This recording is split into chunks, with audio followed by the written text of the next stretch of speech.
안녕하세요. 뻔뻔한 복덕방입니다. 구독과 좋아요, 알림 설정, 회원가입 부탁드리겠습니다. 광역교통망 GTX-A가 개통이 되고 기대만큼 이용객 수가 기하급수적으로 늘어나지 않는 이거 되게 의외지 않습니까? 어쨌거나 서울권으로 빠르게 진입할 수 있는 교통망이 생긴 건데 이용객 수가 그리 많지 않다는 것, 그러니까 입지적인 부분에서 상당히 조금은 후퇴되는 모습을 보일 수도 있는 겁니다. 지난달 30일에 개통이 된 GTX-A가 하루 평균 8,000명 정도 수준으로 이용객이 교통망을 통해서 이동을 하는 것으로 드러났습니다. 대체로 7,000에서 8,000 정도의 숫자가 왔다리 갔다리 하는 것 같은데 보통 2만 명이 넘는 수준의 인원이 이용할 거라는 예상과는 달리 3분의 1 수준으로 줄어든 걸 볼 수가 있죠. 램프업 기간이라 해서 서서히 기존 교통망 인원에서 새로운 교통망으로 넘어오는 시간이 필요한데 1, 2년 정도 걸린다고 하는데 아직 구성역이 개통이 안 됐죠. 6월쯤에 뚫릴 것으로 보이는데 아무튼 동탄역 GTX 호재가 그리 생각보다 요란한 교통망 개막의 시대를 열어젖힐 것 같지는 않을 것으로 보입니다. 동탄역 접근성이 동탄역 주변이면 몰라도 조금 떨어져 있어도 이거 굉장히 접근하기가 난이도가 높아지는 건데 트램이 일단 들어서지 않으면 상당히 애매해서 차라리 자차로 이동하는 게 더 편리해. 그래서 이런 일이 발생을 하는 거죠. 이러니 동탄 주변 아파트 값이 교통 호재로 들썩거릴 거라는 예상과는 달리 동탄역 롯데캐슬이 22억을 지난달에 찍고 거래가 단 한 건도 생기지 않는 것도 그렇게 교통 호재를 얻고 아파트 가격이 직진 모드로 내달릴 거라는 예상이 완전히 빗나가고 있는 모습을 그대로 재현하고 있는 건데 대체로 3월에서 4월 거래에서도 모든 동탄 아파트 시세가 하락세로 향하고 있는 걸 볼 수가 있습니다. 동탄역을 끼고 있는 아파트들도 대체로 2, 3억씩 오르는 게 아니라 반대로 내리고 있는 걸 볼 수가 있지 않습니까? GTX 호재가 이미 몇 년 전에 다 빼먹을 거 빼먹고 기둥까지 다 빼먹었어. 사라졌다는 반증이죠. 전셋값을 봐도 역시 엄청나게 떨어지는 걸 볼 수가 있어요. 20평대, 30평대 대부분 회전율이 좋은 곳들은 거의 반토막 수준으로 갈 정도. 대체로 고점 9억에서 4억대로 그리고 6억대에서 3억대로 완전히 반으로 뚝 잘려나간 모습 보이고 있습니다. 이렇게 전세가가 밑에서 받쳐주질 않으니 동탄역 호재를 끼고 있어도 실제로 까보니까 호재는 아니었더라. 하루 8,000명 정도의 이용객 수준. 그러니 몇 년 전에 물 들어온다고 교통호재로 빼먹었던 프리미엄, 이제 아파트 값이 그만큼 올랐으니 그 상승분 그대로 반납하고 이만큼 내려가기 시작하는 겁니다. 그래서 더 이상 교통호재, 그러니까 최근에 터지는 교통호재 물고 있는 아파트는 그냥 신기를 울 수 있다는 판단이 서는 거죠. 그만큼 부동산 시장 자체가 위축이 되어 있는 거고 그동안 상승분을 용광로 쇳물 녹이듯이 그렇게 마지막 남은 부분도 죄다 녹여서 땅 두드려서 엄청난 시세 칼날 만들어서 사정없이 주변 아파트값 배지 않았습니까? 그렇게 큰 칼 옆에 차고 대장단지 되면서 호령했던 세월은 이제 거의 막을 내려간다는 사실이죠. 그렇게 끝물에 상투 잡고 들어온 사람들이 개피 볼 수밖에 없는 형국. 오른다 해서 그게 오르는 게 아니라 오르는 것처럼 보이도록 꾸며야 하는 것도 필요도가 갈수록 높아질 수밖에 없는 건데 집값 띄우기가 이런 식으로 진행이 된 거죠. 그러니 당국에서 등기 공개로 전환하면서 약발이 제대로 받은 거죠.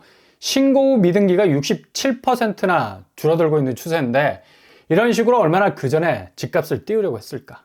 있는 호재 없는 호재 죄다 물고 들어가서 결국 미등기로 꼬리 자르기 위해서 집값은 엄청나게 헬륨가스 집어넣고 튀는 거니까 전체 집값 벨트가 올라갈 수밖에 없는 거고 당연히 투기 세력들 좌판 쫙 깔아놓은 곳에 사람들 끼기 시작하면서 여기 엄청나게 오르고 있으니 골든타임 놓치지 마시라. 그렇게 유인당한 분들이 지금 꼭지를 잡고 내려가고 허물어지고 무너지는 집값 바라보면서 매물로 내놓고 어쩔 줄을 몰라 하는 겁니다.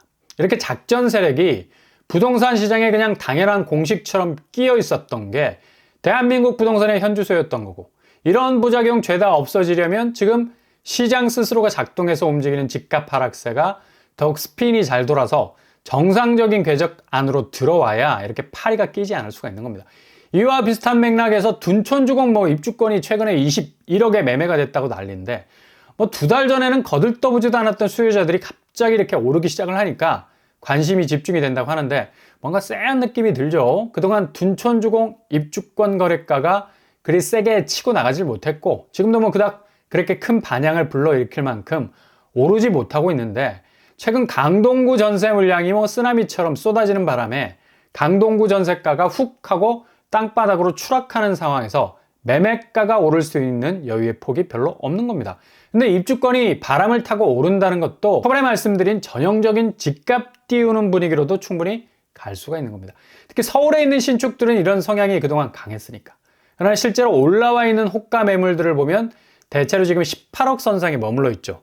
아직 최근에 거래된 금액은 21억 시세가 나오지 않았는데 지금 둔촌주공 같은 경우는 헬리오시티 매매가를 따라잡으려고 부단히 더 애를 쓰는데 막상 기존에 깔려있는 매물들은 그렇게 20억을 뚫을 정도의 기세를 가지고 호가를 깔아놓고 있지 않다는 걸 볼 수가 있죠. 매매, 전월세 물량은 계속해서 쏟아져 나오고 있는 상황이고 라이벌 관계에 있는 헬리오시티 시세는 20억 수준, 19억에서부터 계속해서 오르락 내리락 하는 수준이고 그러니 둔촌주공이 시세를 따라잡으려면 21억 정도는 싸줘야 하는데 이걸 그대로 그 궤적대로 움직이는 거래가가 나왔다는 건데 이렇게 되면 좀 자연 쌍끌이가 돼요. 둔촌주공이 21억 쏘면 헬리오시티에서도 바로 받아서 22억까지 싸주고 이렇게 서로가 서로의 매매가를 저격한다는 거지. 이거 완전히 쌍끌이 금을 제대로 펴서 간다는 건데 이게 그냥 정상적인 거래라면 그래 그렇게 오르는 것보다 라고 이해할 수 있는데 지금 밑에 깔려있는 전세가를 보면 국평이 6억대로 나오는 것도 수두룩하게 널려 있고요. 어떤 곳은 7억대고. 근데 매매가는 21억을 찍는다는 건 이거 매매가, 전세가 격차가 어마무시. 이렇게까지 벌어지게 되면 결국 전세가가 매매가를 끌어내리는 역반응이 일어나게 되는 건 아주 당연한 이치죠. 절대로 매매가가 혼자 북치고 장구치고 할 수 없다는 얘기입니다.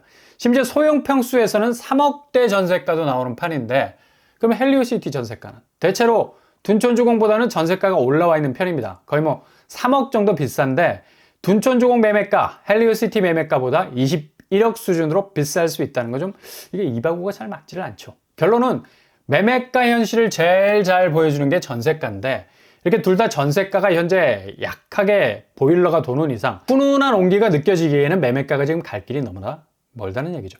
그만큼 딱 집어서 둔촌주공이나 헬리오시티를 말하는 것은 아니지만 집값 띄우기인지의 여부를 판단하는 것은 바로 등기 여부. 이런 거래들이 얼마나 정석대로 등기를 마쳤느냐인데 끝까지 이런 거래들을 잘 추적해서 등기 치지 않고 그냥 꼬리 잘라버리고 사라지는 경우도 있어서 잘 살피셔야 한다는 얘기죠. 아마 지금 거래량이 완전히 쪼그라들고 있어서 이렇게 매매가가 드립을 치고 나오면서 집값을 원하는 만큼 꼬린시키려는 시도들이 전방위적으로 일어날 수도 있는 건데 이런 방식으로 예전에는 거의 모든 호가와 매매가, 집값 띄우기가 일어났던 거죠. 그러니 조심하시고 꼭지 잡으면 큰일 나는 거고 이렇게 오판해서 잘못 진입을 하게 되면 고금리에 꽉 물리게 돼서 자칫 오르고 있다는 신기로 잘못 쫓아가다 오아시스는 모래알을 씹어 먹을 수도 있는 재앙이 기다릴 수도 있는 겁니다. 그러니 요즘 같은 시기는 크로스 체크가 필수죠. 단지 하나만 보고 딱 집어버리면 그게 그냥 게맛살 집게에 찔리는 거라. 어찌됐든지 간에 한국 부동산은 미국 기준금리 변동성 여부와는 직렬 연결이 되어 있기 때문에 특히 매도 심리, 절대적인 전지적 작가 시점과 같은 역할을 하는 게 바로 미국 기준금리죠. 매수세야 이젠 수요가 가격 대비 손절 컨트롤에 들어갔기 때문에 금리 부분에서 신경은 쓰이겠지만 딱히 팔아야 될 입장이 아니라 사야 할 입장이라서 얼마든지 웨이팅 할 수 있는 시간 벌고 있는 그런 상황입니다. 근데 매도자 입장에서 이렇게 고금리가 오랫동안 유지가 되어버리면 출구를 찾기가 되게 힘들어지죠.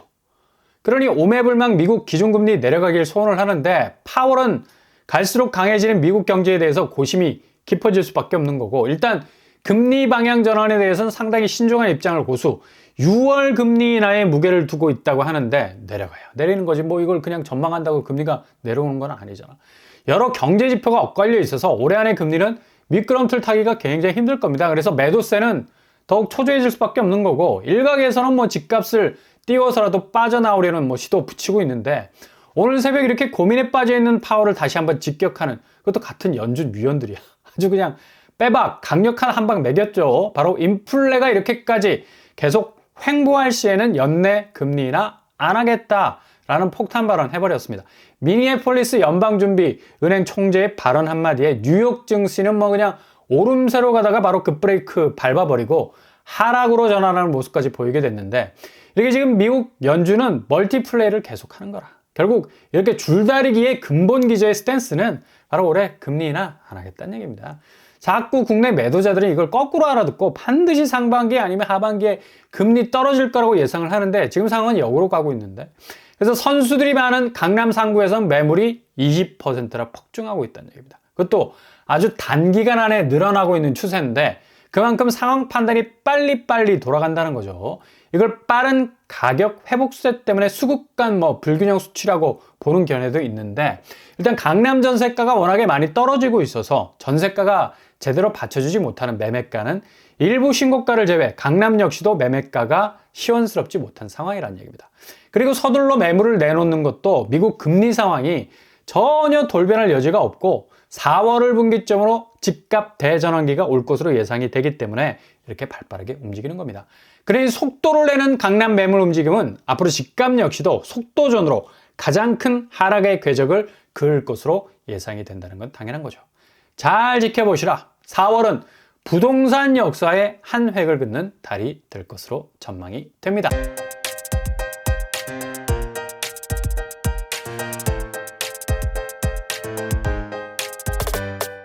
오늘의 부동산 캐릭터처, 결국 호재도 호재가 되지 못하는 건 이미 그 호재를 다 갉아먹었기 때문에 지금 돌아가는 부동산 상황이 극히 약세 쪽으로 기울어져 가고 있기 때문에 앞으로 집값 띄우기도 그닥 약발을 받지 못할 것으로 보입니다.